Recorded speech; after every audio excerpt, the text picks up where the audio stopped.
Very honored today. Earlier this year, we had the opportunity to publish Donald's latest work, The Price of Zero, in the traditional Chinese version in Taiwan. We actually have done a few.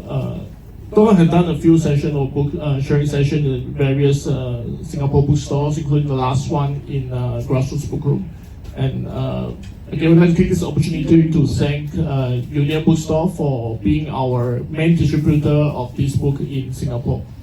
I think the last session we more focused on the discussion of the COVID policies for China. Actually, for this book, there's a integral part of it is talking about Hong Kong. Yeah, so I think Donald would like to use this opportunity to share with us, give us some insight on comparison of Greater Bay Area, Hong Kong, and Johor and Singapore. I'll pass the time to Donald. Thank you. Thank you. Can you all hear me at the back? Yeah, because I think there's a bit of echo. Yeah, so, echo very low. So I'll just speak without the mic, and it's more 比较有亲切感。I will 我不会用中文讲，我中文说的不好。而家講廣東話比較多，我咩機會練習中文，所以so I'll speak in English, but your questions can be Chinese, Cantonese, anything is fine. So as Wei Di, I should thank Wei Di, because Wei Di does a fantastic job with the translation. My parents are Chinese educated. They couldn't read my English book, but they read this and they say, I really understand what you went through in Hong Kong and in China during those years of COVID. So they are very appreciative. So thank you very much, Margaret and Joyce for making this possible. This is such a wonderful space. It's very good to see physical bookshops still surviving. So thank you very much for this opportunity. So I thought, because most of my talks have been on China and the Chinese economy, I thought for novelty, I would speak more about Hong Kong this time. And also in Singapore, there's some interest in Forest City, right? In the Johor-Singapore Special Economic Zone, and whether there are any lessons we can draw from Hong Kong being in the Greater Bay Area. So the title is 大湾区, 香港在大湾区, and what are some of the lessons and clues for the Johor-Singapore SEZ. So let me give you some context. So the motivation for the Greater Bay Area, 大湾区, was that as early back as after the global financial crisis, the economists, the Chinese government have already realized that we're not going to see ever increasing global trade. I mean, global trade will still grow, but it will no longer grow faster than global GDP. So you saw that this period of what economists call hyper-globalization between the early 1990s to all the way to the global financial crisis, 2008. Trade as a percentage of global GDP, or trade grew faster. Global trade grew faster than global GDP. So trade as a percentage of global GDP increased. You can really see this sharp, sudden increase in share of trade in world economic activity. And then since then, it has scaled off, most dramatically for China, the line in red. So China is, so when Trump talks about how, they're being bullied by China, it makes no sense. Right? China has actually become less trade dependent, at least since the global financial crisis. So growth in global trade has slowed. And during COVID, I don't know if you all can recall, there was a lot of talk about moving back the supply chain, right? What we call reshoring, near-shoring, bringing back supply chains closer to home. And so all that fueled predictions of deglobalization, right? Or reversal of globalization. For Hong Kong itself, you can also see that trend quite clearly. The blue line shows Hong Kong's exports of goods and services, and it also peaked soon after the global financial crisis, and it's come down somewhat. FDI is also not growing. Outward FDI, Hong Kong companies going outward, has also slowed since around mid 2010s. I've been in Hong Kong for about 7 years, so I can't consider myself a Hong Konger yet. Not yet a PR. I'm just 2 months away from becoming a permanent resident. But in that 6-7 years I've been there, I've seen a lot. Right? I went there within 2 months or 3 months. The protest movement started, And then another 6 months later, COVID started. So I always joke if I brought the protest and COVID to Hong Kong.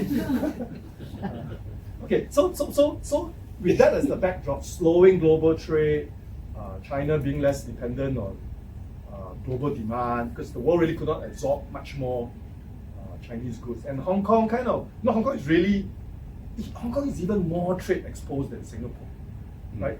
Exports plus imports in Singapore are about 3 times GDP. Hong Kong is 3.5 times exports plus imports. Mainly, transshipment of goods made in China. But Hong Kong is also much more of a global financial services hub. So they also export a lot of financial services, not just to the mainland, but also to the rest of the region. So that's the context, right?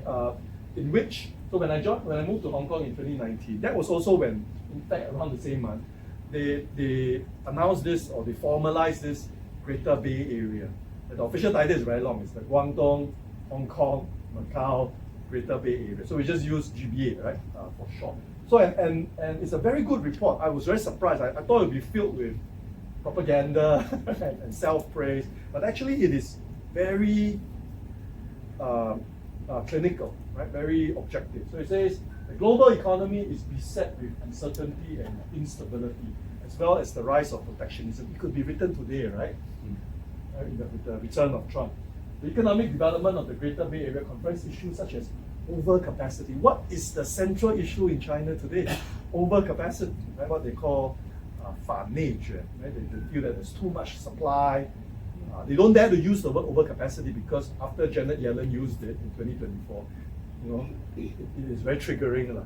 So they use 内卷 to describe the problem. And the government policy is 反内卷. You need to resist all this, or need to discourage all this destructive cutthroat price competition. But this can be written just like yesterday, right? The endogenous impact for economic growth has to be strengthened. Hong Kong and Macau are separate customs territories, so we need to improve market connectivity and promote an efficient flow of factors of production, especially labor. There remains relatively a wide development gap within the Greater Bay Area. You have Hong Kong, which is about 2 times richer, right, than the next richest city, Guangdong, which is Shenzhen. And that has yet to be attained. Coordination and compatibility will need to strengthen homogeneous competition. Right? This is exactly the problem China is struggling with. A mismatch of resources exists in certain regions and sectors. Continuous economic growth in Hong Kong lacks sustainable and stable support. Regional development faces various bottlenecks, including growing constraints of resources, energy supplies, and a gradual reduction of the demographic. So it was really a recognition that all the forces that was driving growth in China for the first 40 years of reform and opening, right? All those drivers have kind of run out of road. And so you need more domestic sources of growth.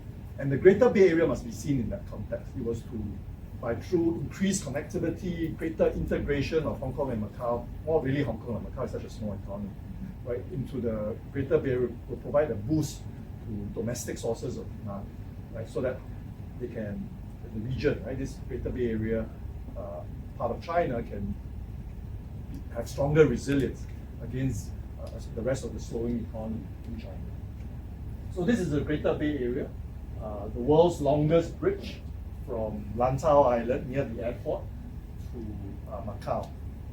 That's right next to Zhuhai. So it's essentially Hong Kong and Macau, all right, with connected through very good infrastructure with these 9 what we used to call Pearl River Delta, right, these 9 cities. Of course, the 2 most important of these Greater Bay Area cities are Shenzhen, which is probably now close to about 14 million people, and Guangzhou, capital, the provincial capital, currently about 15 million. And it's all linked up with, so again in 2019, the high-speed rail station opened in Hong Kong, in West Kowloon. Incidentally, it's a Singapore company that developed the high-speed rail mine hub. It's a Singaporean engineering company that developed the West. It's a beautiful station. So if you have a chance to go to Hong Kong, don't just stay in Hong Kong. Nobody stays in Hong Kong over the weekend now. they all go to Shenzhen, right? Because it's so convenient, and it's not just cheaper; it's higher quality also. Whatever you do, whether it's food, entertainment, right, service, the services industry in Shenzhen is so sophisticated. Everything is, about half the price, but same or better quality. So it only takes, if you take the high-speed rail from Hong Kong to Shenzhen, it's only under 10 minutes. You take it to Guangzhou, that train trip used to take nearly 2 hours. Now it's 40 minutes, 45 minutes. So it's remarkable, the infrastructure. For those of us who think that this is just like Johor Bahru, it's nothing like Johor Bahru. It is way more, way more interesting and much more diverse and much bigger market, right? Than this. So when we compare Johor-Singapore SEZ with Greater Bay Area, the order of magnitude is so vastly different, right? I mean, if I were somebody in the Greater Bay, I'd say, right, it's nothing in comparison to how vibrant and developed and exciting this. And also, I've even mentioned this is China's most innovative part of. This is the most innovative part of China. Name me any of the leading Chinese companies, whether it's Haier or Huawei or BYD, right, or Tencent. 90% are going to be headquartered in one of these cities, right? So Huawei is headquartered in Dongguan. They have a giant campus there. I went to speak there once. The driver dropped me off at one spot, then he had to park somewhere else. After that, he couldn't find me, and I couldn't find her. I had, to get around that Huawei campus, they had to drive me around in buggy. It took me like half an hour to find my driver. And this was even when the driver was communicating with my buggy driver. That's all how fast it was. It's much bigger than the Google campus in Silicon Valley. And then Tencent is in Shenzhen. Haier is also headquartered in Shenzhen. So it's incredibly, this is like Silicon Valley of China, but multiplied many times over. And of course, not surprisingly, Shenzhen is where most of the patents, Chinese patents, are launched. So unfortunately though, post-COVID, growth has slowed. And this has less to do with what Guangdong is doing wrong. I don't think Guangdong is doing anything wrong. And more to do with the overall slowdown in the Chinese economy. I'll say something about that. You can see some of these headlines. So China's post-COVID recovery has been quite sluggish, growing at about 5% a year, which is fine, you might think, right? Except that China is still a middle-income country. It's not yet a high-income country. And even by their own targets of becoming at least 25,000 GDP per capita by 2035, that's double what it is today. So they want to double their GDP per capita. That's their own ambition, not something that I say they should do. This is what they themselves have announced they want to achieve. Right, to double their GDP per capita from about 13,000 today to 25,000 in 10 years' time. So that requires them to grow at about 7%. They're not going to achieve that, right? It's now only 5%. By 2030, I think it will slow to about 3 to 4%. And so even that, the post-COVID recovery has been quite sluggish. And Guangdong has even been below the national average.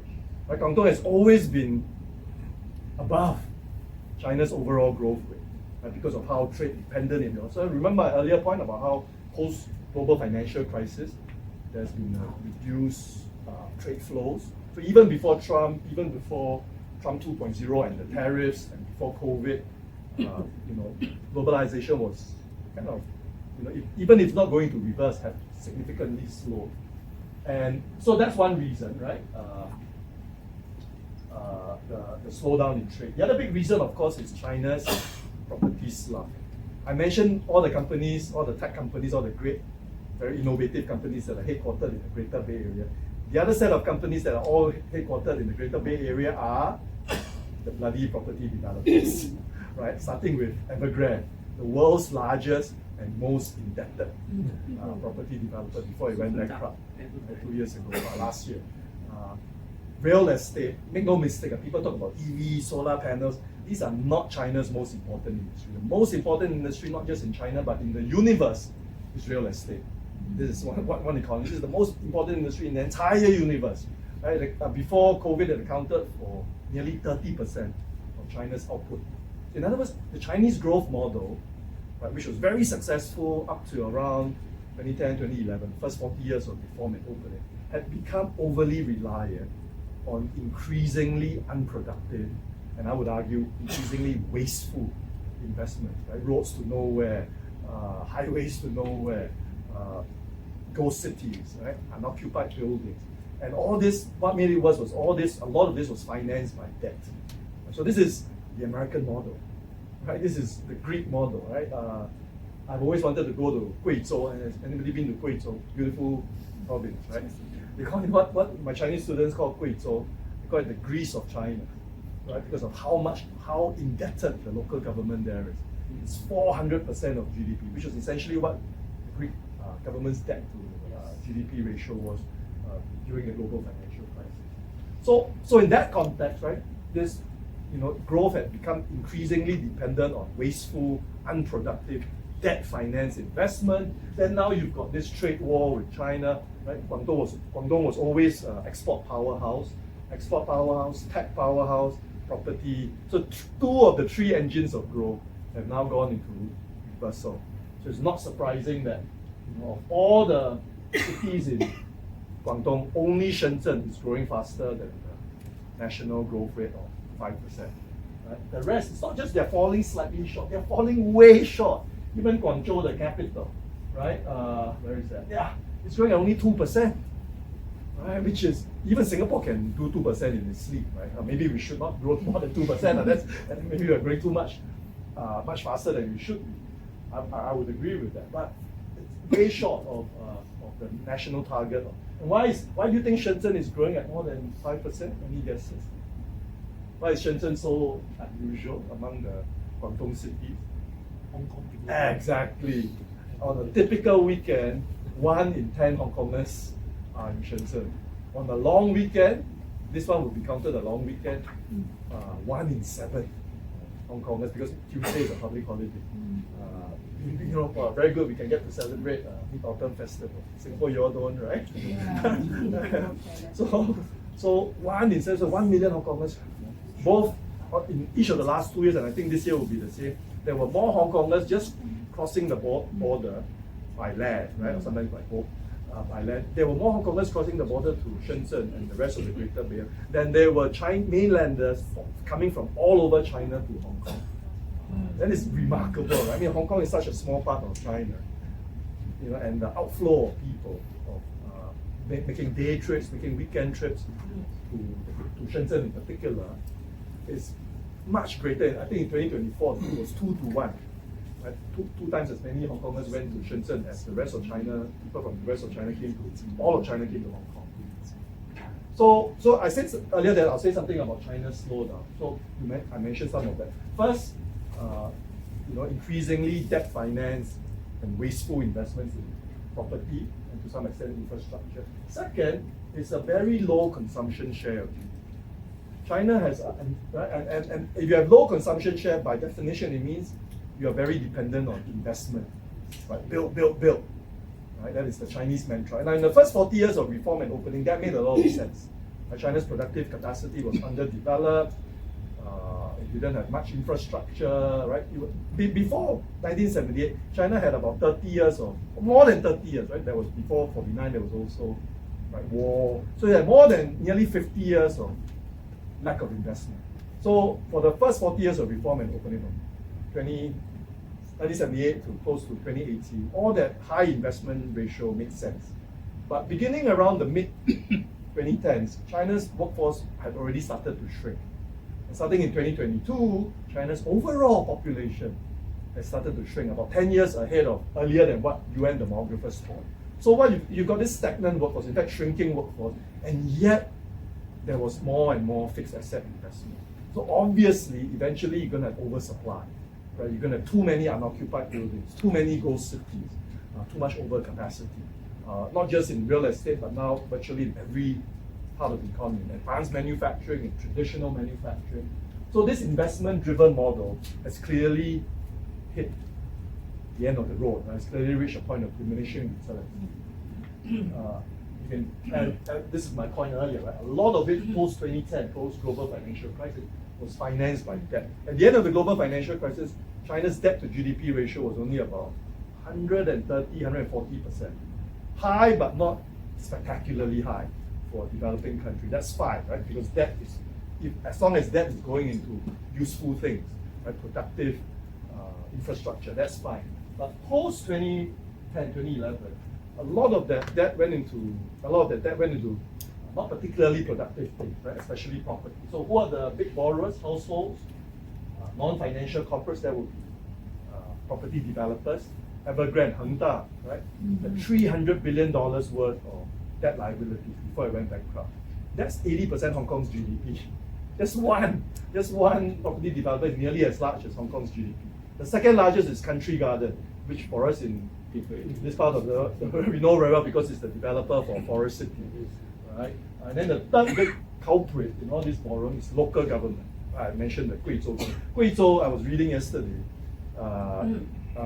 had done all sorts of fanciful, iconic, so-called iconic tourism projects, right? Including building a ski resort in this place called Liu Pan Jian or something like that. Who goes to Guizhou for skiing? And then they will have to import the snow, right? Incredible. So that little city, right, ran up debts of $12 billion, which is a lot for a small city in a poor, relatively poor province. Guizhou is not rich. Guizhou is like Louisiana, right? If you compare where it stands among Chinese provinces. But all that high debt also has a positive side. The infrastructure in Guizhou is fantastic, right? Like 10 of the world's 50th highest bridges, or longest bridges, I can't remember which, are in Guizhou. Right? There's so much building, right? They just love these giant feats of engineering. And so one way to think about this Chinese development model is investment driven, and this is like an engineer's, utopian dream, right? Whatever the engineer wants to do, the state will help you do it. Yeah, so the property slump has been, the China's property slump has lasted longer than America's property slump during the global financial crisis. And during the global financial crisis, property prices started tanking around late 2007, but by around end 2009, they had reached bottom and had already stabilized. China's property crisis started, I would say, middle of 2021, and prices are still falling. And it's a big drain, it's a big burden, right? It's an albatross around the economy's neck. Because 70% of household wealth are tied up in property, right? After you buy your property to live in, what else do? You buy a second property, right? And then you buy a third property. Chinese households save a lot because they don't have strong social protections, but they also borrow a lot. And then where do you put all these savings and what do you put all this debt to? Real estate, right? One of the reasons they do that is other forms of investment, household investment, are underdeveloped. Nobody really trusts the stock market, right? They treat it like a casino. I've seen how volatile and unstable it can be. So the only thing they trust, and they cannot take their money out, right, so easily unless you are money launderer. Unless you have some ways of moving your money up. So because of capital controls, so the only thing they trust is bricks and mortar. But now even that certainty is lost, right? Because Chinese property prices on average have come down by about 30%, and there's still some way to go before it finally bottoms out. So that's why in 2024 the term China is becoming like Japan, right? Because Japan had a 20-year property slump,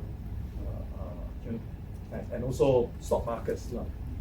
So China is becoming like Japan before it gets as rich as Japan. So property prices started turning negative in the middle of 2021. So it's about 3 years, right? More than 3, 4, well, nearly 4 years already, more than 4 years.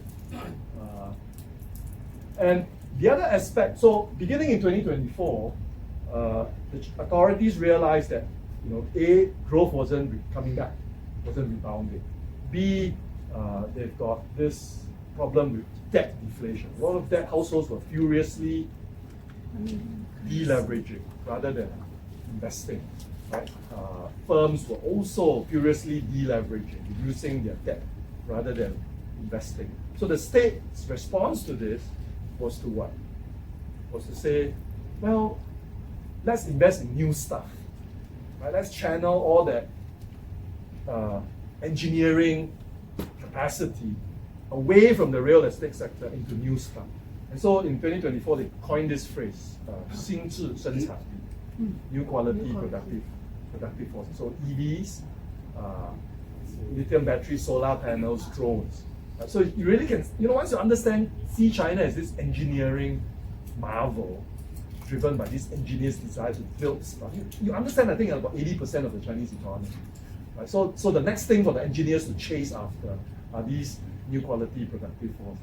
And what has that created? That has created overcapacity in those things. And so not just real estate where there's still a great deal of overcapacity. Now you've got overcapacity in things like solar panels, where in Europe they are being turned into garden fencing options because it's cheaper than concrete. Right? There's tremendous overcapacity in steel.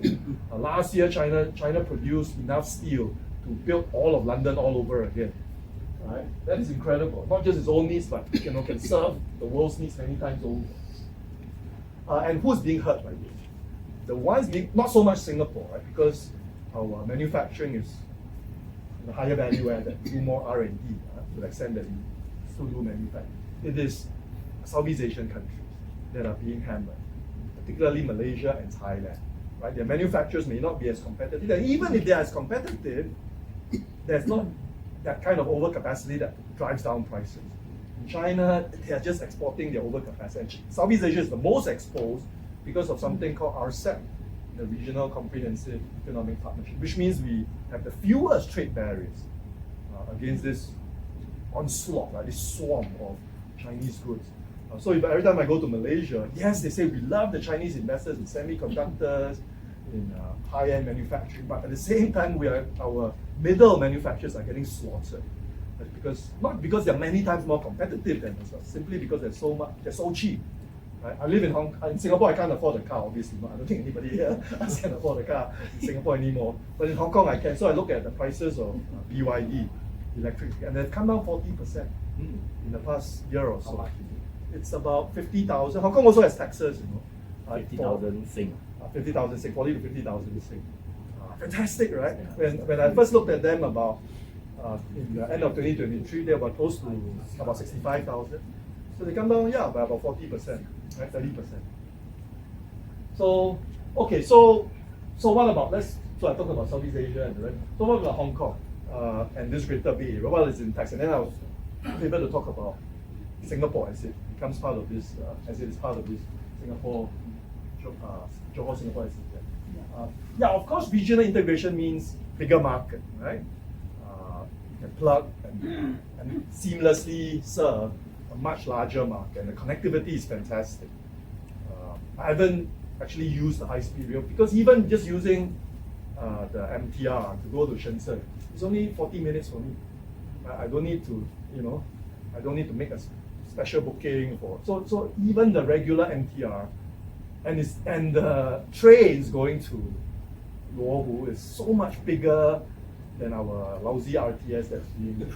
I think RTS is only 3 carriages or something. There's like 6 carriages, 9 carriages, whatever. It's massive, right? So it's really a different. And then they have so many checkpoints. There's 6 crossings just on land alone. So you really are spoiled for choice. If somebody's paying, I'll say, get me a driver, and it's seamless, right? If nobody's paying, I'll just take the MTR. So, but there are also downsides, and I don't think Hong Kong seriously reckoned with those downsides. And I mention this because I don't think we have actually thought about the downsides enough. And I'll mention a bit of that. So first is firms and talent may leave for better opportunities in the larger markets. Especially if you want to do manufacturing, no way in hell you will do that in Hong Kong. If you're doing anything that involves R&D, why would you do that in Hong Kong?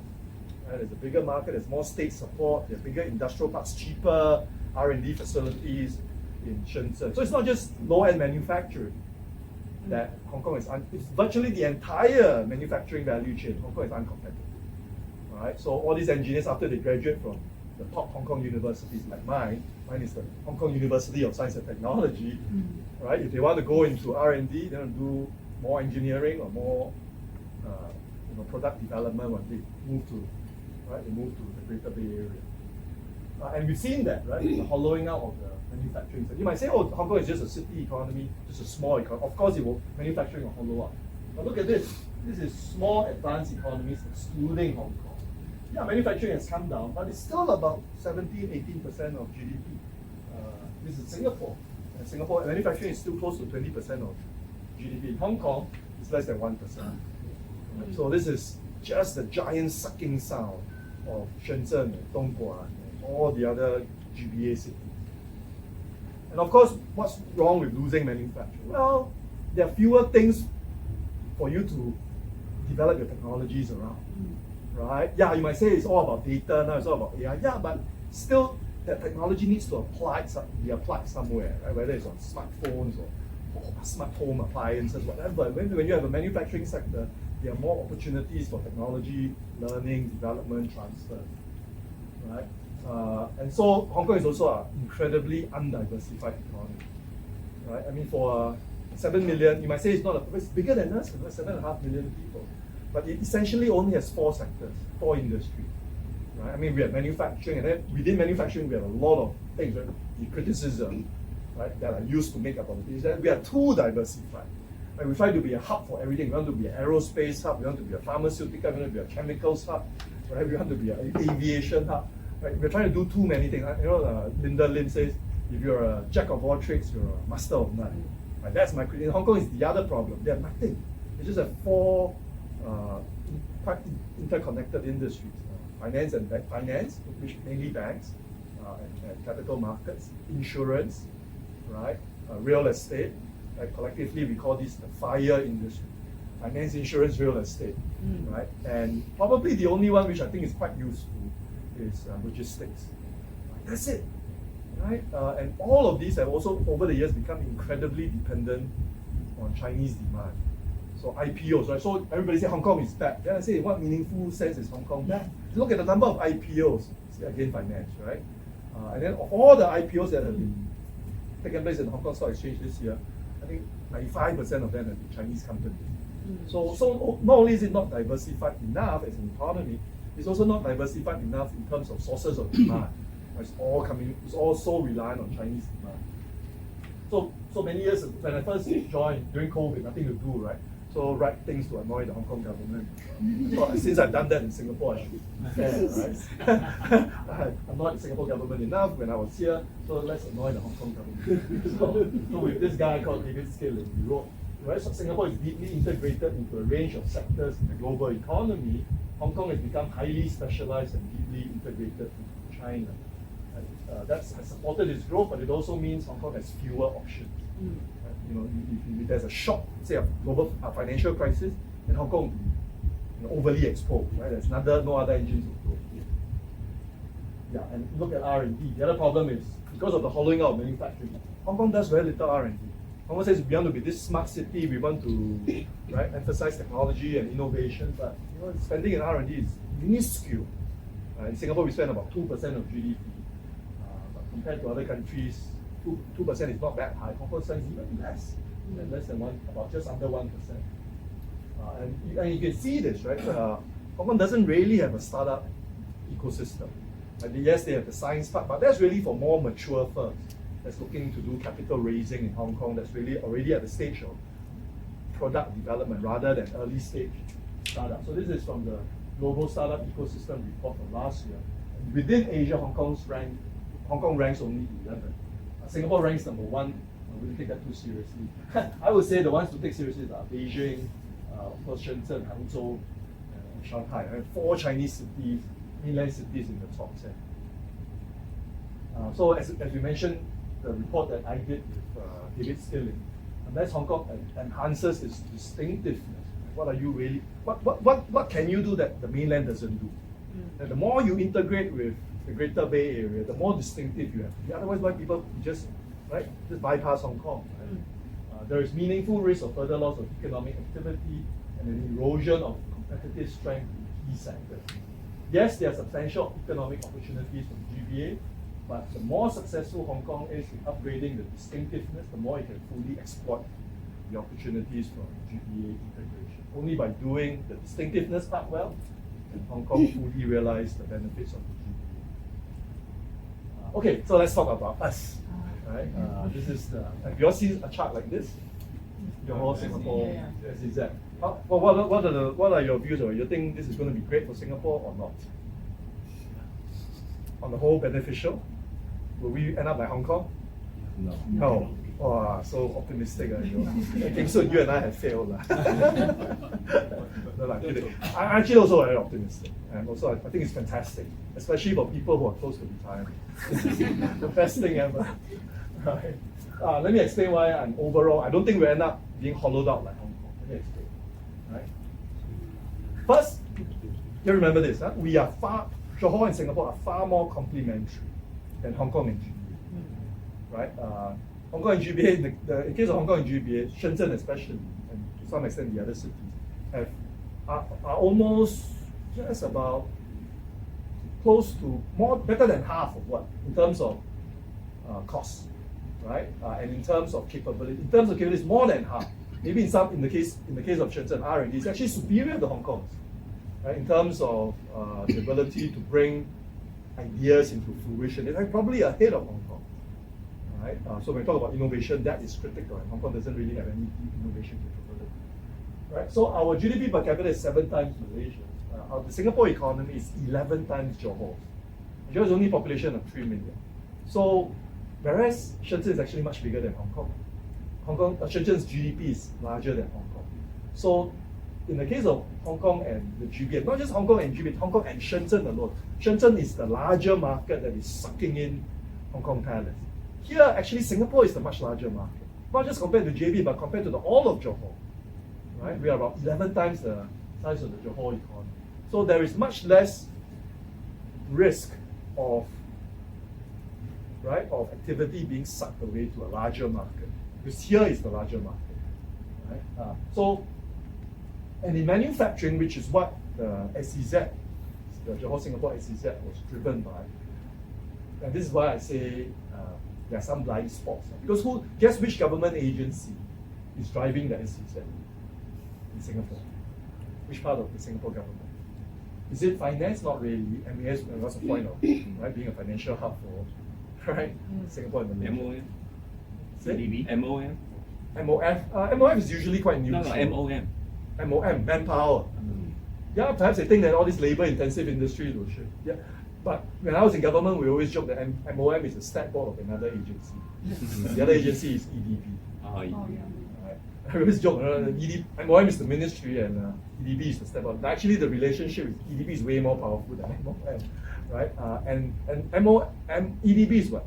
Focus on manufacturing, and mainly manufacturing. 90% of what EDB does is promote manufacturing investment in Singapore. So for them, this lower labor cost in Johor, and lower land costs is fantastic, right? So instead of, if you are thinking of moving out of Singapore, no, don't move everything out of Singapore, leave your high value added stuff here, leave your headquarters here, leave your treasury functions here, but move your manufacturing, right?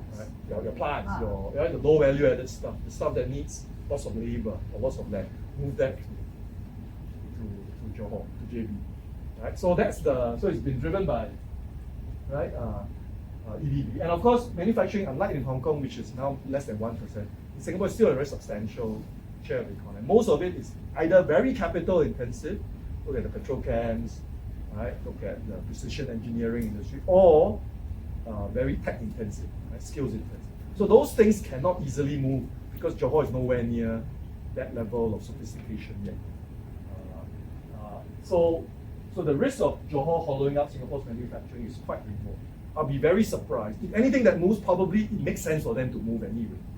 I say some parts of some kinds of data center, like a very energy intensive, not so advanced data centers, moving to Iskandar is actually a good thing. We should facilitate it. So I'm not too worried about Singapore being hollowed out. Manufacturing jobs is superior because whatever manufacturing that's still in Singapore is probably quite high value added already. So where would there be considerable cost pressures on which part of the Singapore economy would face a lot of cost pressures as a result? Retail. Yeah, F&B. the parts of the Singapore economy already suffering. Right? If you think that it's been pretty bad now, wait 2 years, it's going to get much worse. Right? You know, you can literally hear the sucking sound right, once the RTS is up. Right? So health and elder care, actually I think in this particular instance, I think it's okay. Right? Because it's cheaper service, probably quite high. My parents live in Ipoh, and unless it is something which requires high-end surgery, they will just get their healthcare treatments. Even my father is doing his cataracts next week. He's doing it in Ipoh.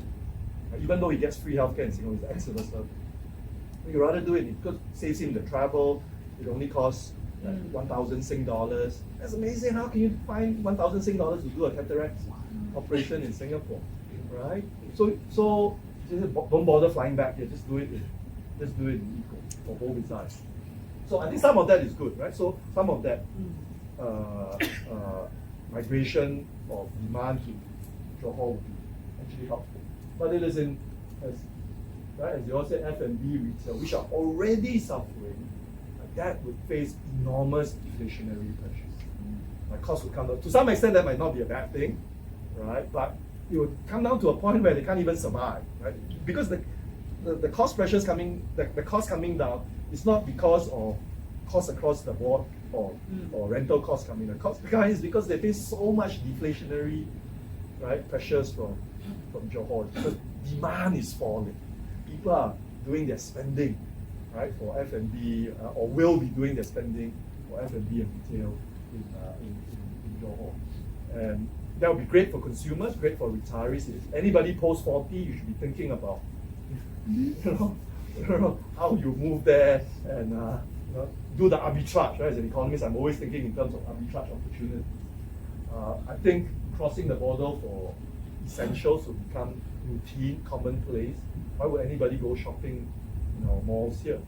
It used to be the case that we say, oh, our malls are higher standards, higher quality, but higher quality malls are probably the easiest thing to learn. It's not an enduring source of competitive advantage. And if you've been to the malls in KL, I'm sure you agree with me, they're better than the ones in Singapore. How difficult is it for those malls in KL to move to JB? Right? So I think these quasi-monopolies in Singapore like NTUC, FairPrice, all those will be decimated. And maybe that's not a bad thing also. I think for consumers, I say thank you very much, and it's time we have a proper, the problem in Singapore is that our services sector has been protected for far too long. They become actually quite uncompetitive. And so this bolt of competition from JB will actually be exactly what is needed. Beside the transport, right, what else will be implemented to facilitate? Yeah. So that is the thing. I think now nobody's ready. Right? I think the policymakers now are having a bit of a second thought. So you saw recently they banned all these Grab from Malaysian Grab drivers from picking up passengers from Singapore to go to there and sending them back, because they realized, hey, there are many parts of the services sector that we have not thought of how severely they will be disrupted. That's why I said this being an EDB-led exercise, has created a lot of blind spots. Because the services sector, the way we dealt with it was just protect them. Services is always less tradable, right, than manufacturing. That's why our manufacturing sector is still relatively competitive. But services, I think, has become very uncompetitive, high cost, poor value for money. And now they suddenly realize, oh crap, all these mom and pop shops, all these supermarket chains, F&B, which is already suffering even without the SEZ, without the RTS. Right? They're going to really suffer. And then that's going to create new pressures on the data. So I think, and the way they're going to deal with it will be quite clumsy, right? Because they never have to deal with it. They never had to deal with competition.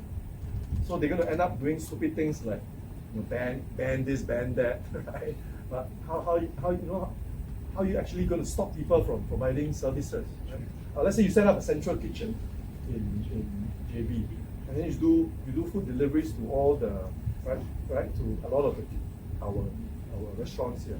But then, if you start stopping these things, that will destroy the whole SEZ.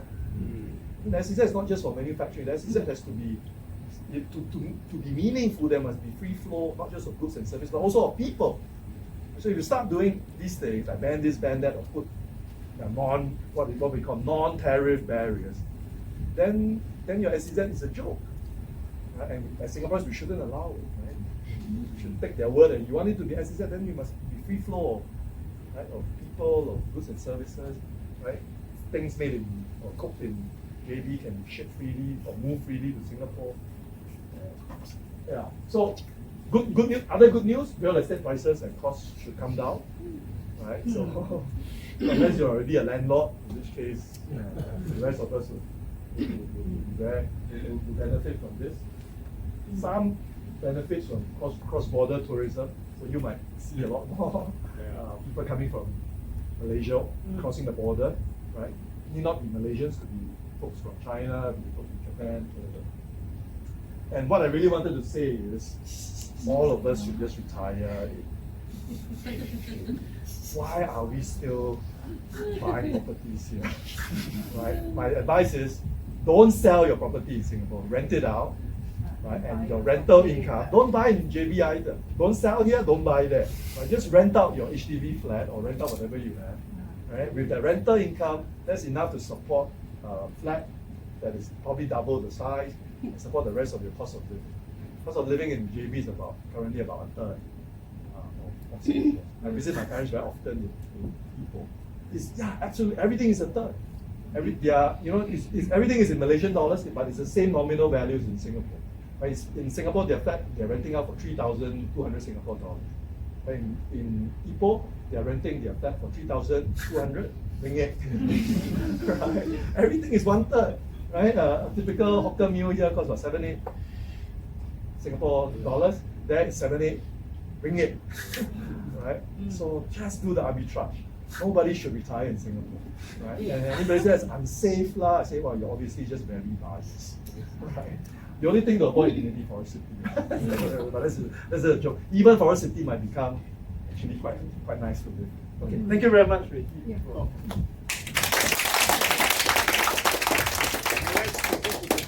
Sessions. Yeah. You have any